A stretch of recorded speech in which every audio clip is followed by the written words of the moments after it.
We'll have to keep a close eye on storms as we go throughout the course of Friday, or we're watching the #1 round coming in from Minnesota tonight. This complex of thunderstorms dies south, mainly into central Illinois. They're more likely to get severe weather. We could get brushed by that, and depending on what this round of activity does, it could determine if we get severe weather later on tomorrow evening. You can see much of the Midwest under a 2 out of 5 risk for severe storms. As we zoom in locally, it's all of our area, and the breakdown is strong storms possible in the morning, not likely to be severe, and then depending on just how much energy they use up and if we're able to recharge, we could see some severe potential for damaging winds and heavy rainfall later in the day, roughly 12-ish hours later. We're talking about 8, 9 o'clock before we see that return of storms later on tomorrow night. So late tonight, storms approaching, temperatures in the mid-60s, and then we wake up tomorrow morning. Here we are at about 8:30. It might already be at work by that point. Some thunderstorms coming through. As you can see, might have some isolated strong activity, but for the most part, some rain, some gusty winds, and possibly some lightning coming through early in the morning. We get to about 10 o'clock. A lot of that is fizzling out and moving out, so storms not around for long, but may want to have the umbrella handy just in case, because we do have, again, some rain shower activity coming through with all of this between about 8 to 10 in the morning.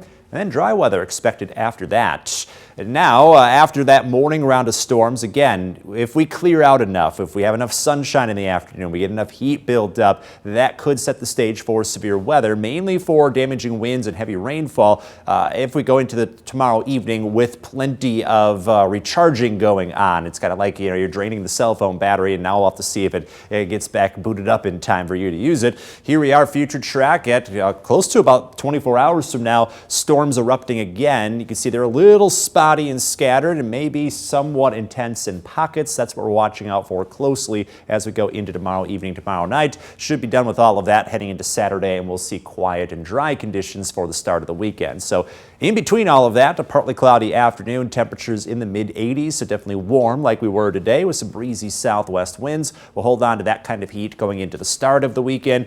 More rain coming Sunday night into very early Monday as we cool off. We're back down into the 70s going into early next week, and then not warming up much beyond that. In your most accurate 10-day forecast, we'll continue to see temperatures staying right near 80 degrees. So just make sure that you are staying weather aware over the course of tomorrow. Then after that, pretty quiet stretch moving forward through the weekend and into next week. And the 4-degree guarantee just off the bullseye today. That means we're closing in on $400. Hoping to get there tomorrow, Eric.